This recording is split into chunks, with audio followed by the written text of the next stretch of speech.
Here are 10 things I wish I knew sooner about losing fat. And these tips wouldn't have just helped me lose the 50 pounds that I've lost faster, but they would have helped me push to actually get leaner overall, and probably would have helped me enjoy the process more so it didn't feel like such a grind. If we've never met before, my name is Matteo, this is my dog Kiba, and I've lost 50 pounds now twice in my life, and I spent the last 8 years helping guys lose fat and get in shape using a simplified approach. Let's jump right into this. The first one is eating a high protein diet. You probably don't just want to lose body weight, right? You want to lose body fat. And in order to preserve the muscle that you have on your body and ensure that more of every pound you do lose is actually coming from body fat, then you need to be eating enough protein each day. The crazy thing most people don't realize about protein is that even people who don't lift weights will build more muscle and hold less body fat when eating a high protein diet compared to people who don't. And it's important to remember that all the things you do that build muscle are the same things that preserve your muscle while you're losing weight. You could shoot to eat around 0.7 grams of protein per pound of your body weight each day. And if that sounds insanely high to you because you have a lot of weight to lose,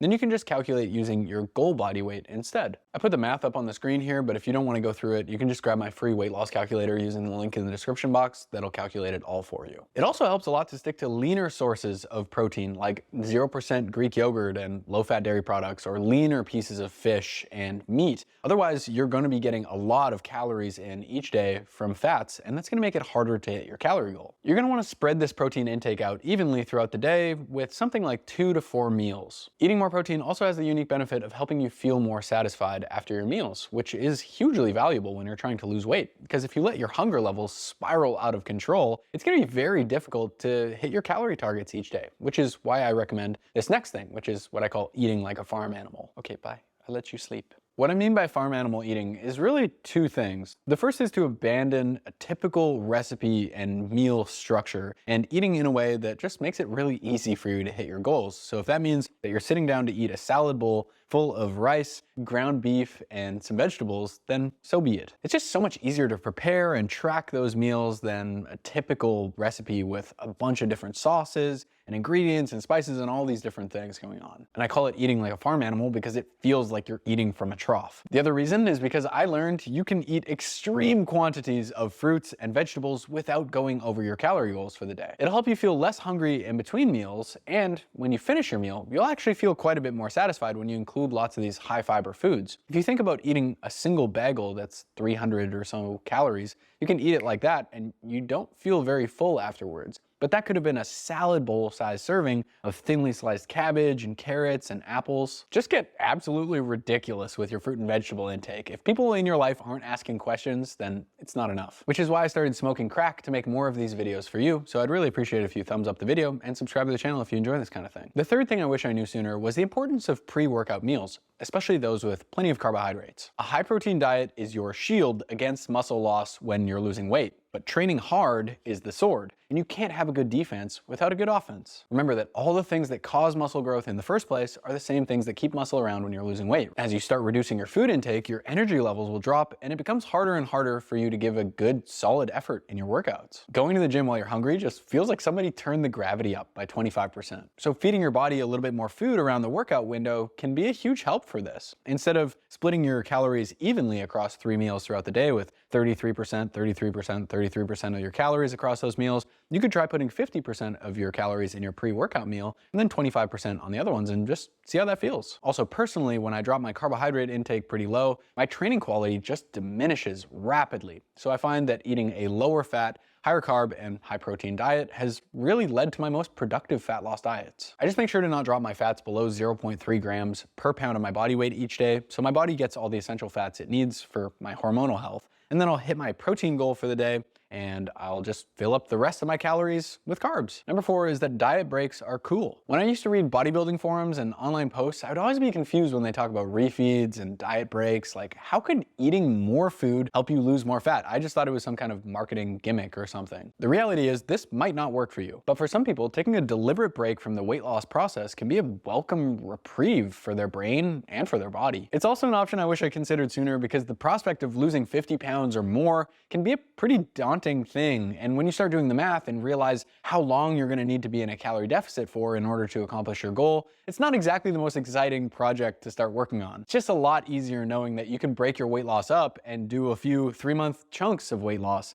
instead of just one 6-month flat out period of uninterrupted controlled starvation. So a diet break would look something like 1 week to 1 month or longer of just eating at a maintenance level of calories and taking a break from the weight loss process. Maybe you lost a bunch of weight already and you're just starting to feel a little hungry and tired and burnt out on it all. Great, 1 or 2 months at maintenance will let you eat a little bit more food, have a little bit more flexibility in your food choices, and just get you feeling fresh again and ready to push to the next leaner level. Or maybe you have a trip planned to Australia and you know that it's just not going to be a very productive time for you to be losing fat anyways. Perfect. You just hit the maintenance button, enjoy yourself while you're gone, and then pick up right where you left off when you come home. Number 5, it takes longer than you think. Odds are good that you have more fat to lose than you think. Most guys that I speak with who tell me they need to lose 10 or 15 pounds in order to see their six-pack are dramatically underestimating how lean they're going to need to be. So if you have a goal to look a certain way, just be cautious. Remember that it's not easy to estimate how much you're going to need to weigh in order to hit that goal physique if you've never been there before. You're probably also going to experience some hiccups along the way. Losing fat is a skill, and if you're relatively new to it all, there might be a little bit of a learning curve there for you. Maybe you set your calories too high at the beginning, or maybe you have a few weekends in a row that just slow your progress. Those are all positive things in the long term because hopefully you'll learn from them, but in the short term, they're going to be speed bumps that slow down your progress. Or there might be things that come up that prevent you from focusing on losing fat. Vacations, work deadlines, family events, moving house, or welcoming a new baby into the family. All these things are going to demand your time and attention, which pushes fat loss down the list of priorities. So if you have something coming up, it's worth keeping that in mind. Just be realistic for how lean you'll be able to get in the time frame you've set for yourself and the circumstances that you're in. If you're 50 pounds overweight, you have a family vacation coming up in a month, and you've never really been successful with losing fat before, then it's probably not wise to expect that you're going to be shredded for that Mexico vacation. But just do your best and you will never regret the effort that you put in. Number 6 is to keep consistent inputs. It's really tough to know if your plan is moving you in the right direction if you're not actually sticking to the plan consistently. If you set your goal at 2,000 calories per day, then you need to actually eat 2,000 calories per day for at least 2 weeks in order to really know if that's the right amount of food you should be eating for weight loss. And if you go over your calories for a day or you miss a workout, it's not a big deal. You can always just get back on track. But the more consistently you stick to your plan, the better your results are going to be. And honestly, sometimes it makes life easier. If you can keep a daily routine going and eat mostly similar foods each day, that's going to reduce the decision fatigue about what time you should go to the gym or what you should have for breakfast. And it just makes it so much more seamless to actually do what you need to. Oh, and you know those annoying scale weight fluctuations you get when you're losing weight that everyone has when we're losing weight, where the scale goes up and then it goes down and then it goes up and down again? You can reduce the size of those swings by eating at similar times each day and keeping a fairly consistent intake of your fiber, your carbs, your sodium, and your fluids. When you give your body consistent inputs for your food, your workouts, and your activity levels,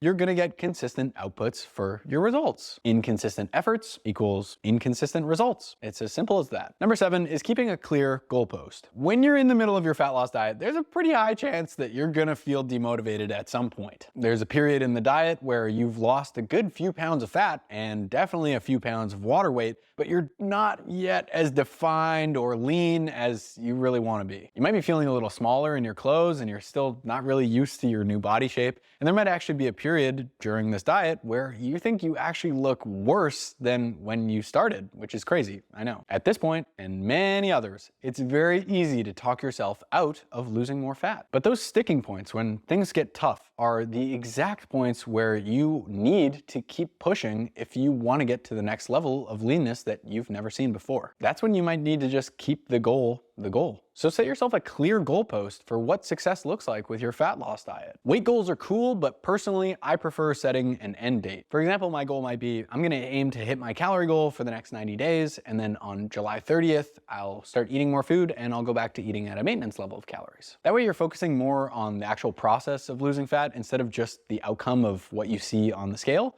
and it'll help you stick to the diet on days where you're hungrier or you're low energy or just things get busy, because you know that it's only for a short period of time and that, it's gonna be over in X number of days. Number 8 is to reduce your food or increase your step goal. As you lose weight, your body will naturally slow down in response to the fat loss process. you're going to be feeding your body less energy, so it's going to be less active throughout the day, and it's probably going to be less warm and just burn fewer calories even at rest. And as you lose a significant amount of weight, your body's literally going to be smaller, which means that it just takes less energy to move you around each day. So eventually, you're going to need to adjust your plan in order to accommodate for that. Some people will need to make bigger reductions, and some people won't. In any case, I recommend using a daily step goal and your daily calorie intake as the two main levers that you'll pull, which puts you in control of your daily energy expenditure and your daily energy intake. Let's say you start your diet on 2,000 calories per day and 8,000 steps per day. But after a few weeks or months, the weight loss starts to slow down. Don't be like most people here and either give up or try some Hail Mary diet and cardio routine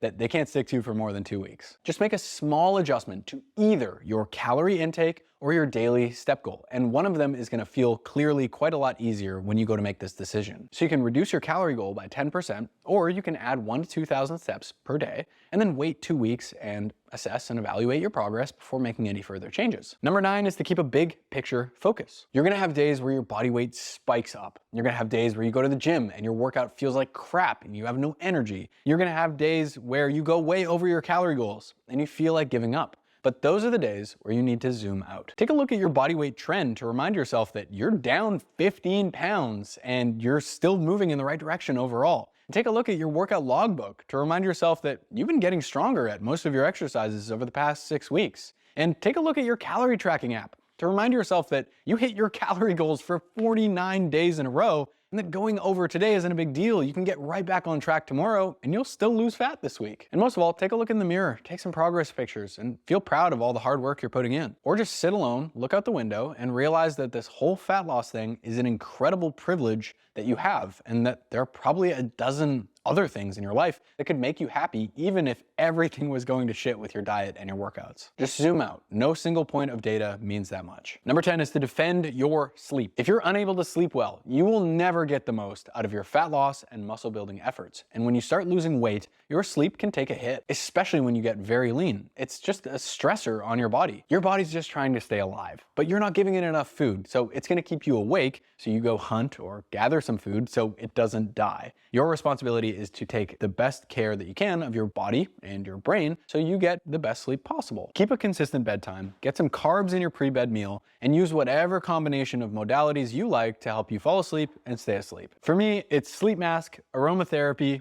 blackout curtains, earplugs, air conditioner, clean and comfy sheets, a nice hot shower, and the occasional melatonin. It's fucking crazy to me that people will spend $600 a month on a car payment, but won't spend $100 once on an actually nice memory foam pillow that helps them sleep at night for the next 5 years. Keep some of these things in mind next time you go to lose fat, and you'll probably have a much easier time sticking to the process and get far leaner overall. As always, I've been Matteo. Thank you so much for watching this video. Be sure to give it a thumbs up if you enjoyed it, and subscribe to the channel so I can see you in the next one. Peace.